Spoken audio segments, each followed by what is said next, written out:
Tommie Smith was born in Northeast Texas, Clarksville, on June 6, 1944. He was the seventh of 12 children born to impoverished sharecroppers Richard and Doris Smith, and as a child he was put to work picking cotton. When he was 6, his family moved to the Kings County, California, where they all labored in the fields. Smith attended Lemoore Union High School, where he starred in basketball, football, and track.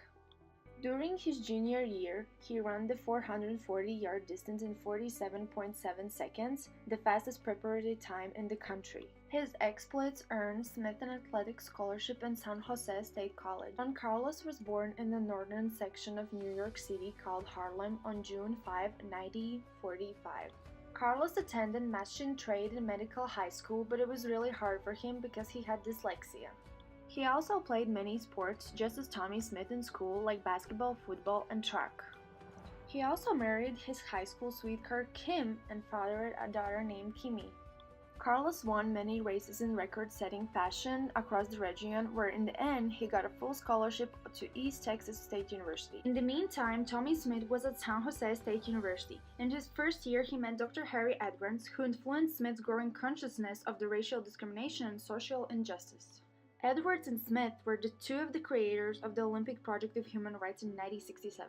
The creation of OPHR led to the first time in 100-year cancellation of an NCAA Division I football game in San Jose State University, due to on-campus protests regarding inadequate housing and exclusion from various fraternities. Also in the same year, Tommie Smith married a fellow student, Denise, and fathered a child. Meantime, John Carlos went to East Texas State University, where he firsthand experienced a different type of segregation than back home in Harlem. In his freshman year, Carlos with his team won the 1967 Lone Star Conference title. Everything wasn't so perfect under closed doors. The coach was really racial and thought that all African Americans need to submit to whites, but Carlos wasn't like that, so they always argued.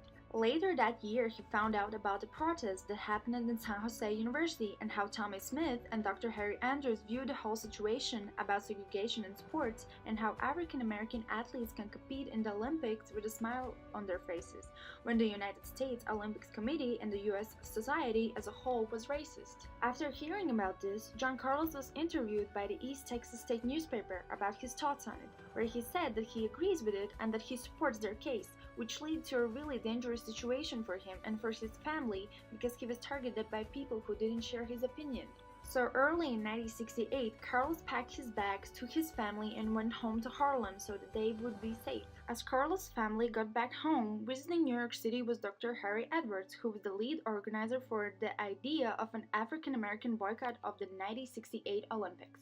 He tracked John Carlos down and told that his story of supporting the boycott at the East Texas State has reached his ears and that he wanted Carlos to be involved in it. Carlos said yes and went to the meeting with Edwards to the Americana Hotel. At a meeting were political giants like Andrew Young and Ralph Abernathy of the Southern Christian Leadership Conference and Dr. Martin Luther King himself.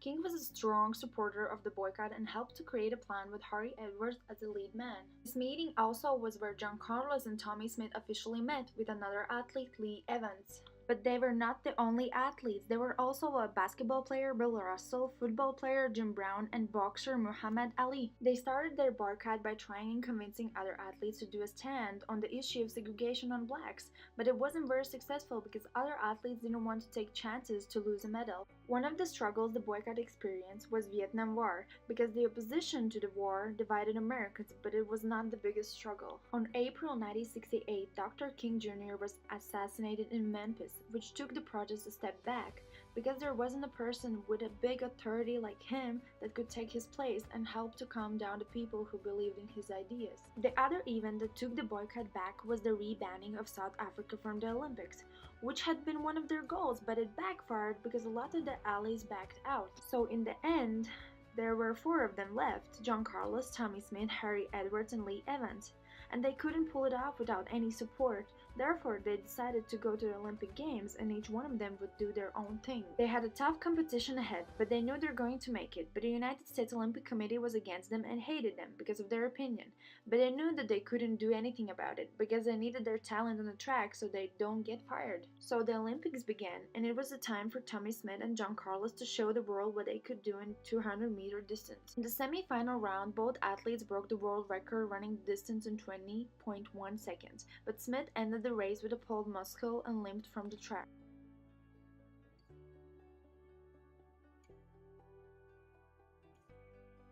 Told himself that he was 80% sure that he was out, but other 20% was to prove decisive. So he chose to run in the final, and in the end, even with the horrible start of the sprint, Smith finished first and broke the world record by running the distance in 19.83 seconds.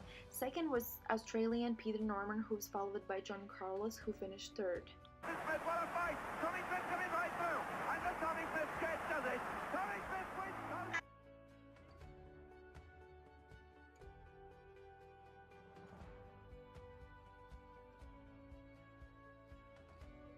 But the biggest shock wasn't the race, it was the awarding ceremony. Both Smith and Carlos went to the podium wearing just black socks and carrying their shoes in the hand to protest poverty in America.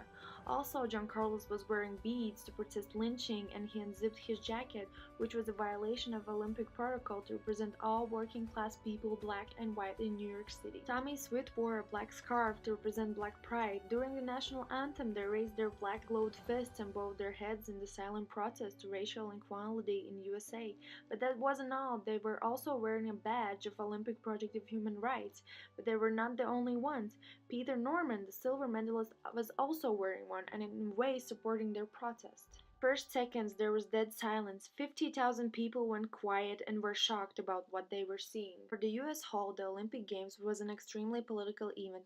Ideologies, systems, religions, races, and national states all turned to Olympics for evidence that they were as powerful or as true or as inventable as they claimed to be, and that was what Smith and Carlos represented. After the podium stand, the US Olympic Committee suspended Tommie Smith and John Carlos from Olympic team and sent them home, saying that both athletes deliberately violate the fundamental principles of the Olympic spirit by including politics in it. Neither of them apologized or distanced themselves from their actions and remained proud of the statement they made.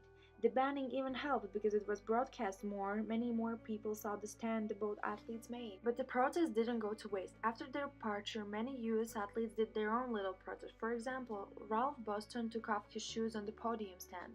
Jimmy Hines, winning the gold medal, refused to have his medal presented by the USOC president to show the dislike on his racial views. But that wasn't all. Even athletes from different countries made a stand on the podium, like chess gymnast Vera Teslavska turned her head away from the Soviet flag during medal ceremony in protest of suppression of political freedom in Prague. The opinion in US about the protest was divided. Some thought it was disrespectful, but others heroic.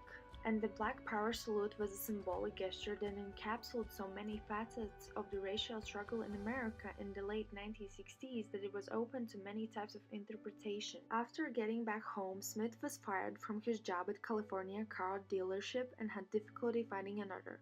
Tommie also received death threats, calling him a traitor in private and even national media. Without steady income, Smith's family got hit hard, and because of it, his wife asked for a divorce. He eventually was hired as a track coach and an instructor at Santa Monica College, but he continued to struggle, but everything started to turn around when he met his second wife, Deloise. John Carlos had a similar story. He also got death threats, was harassed by the media, made fun of by other people. Similar to Tommie's situation, people not only would strike Carlos, but his family too. His wife Kim couldn't keep up with the pressure and committed suicide, and his kids were scorned in school based on the fact that Carlos was their father. But after a while, Carlos found a job as a counselor at Palm Springs High School and even later remarried. After many years of the protests, in 2005, Tommie Smith and John Carlos were honored by their brave protest at San Jose State University with a sculpture portraying their famous gesture.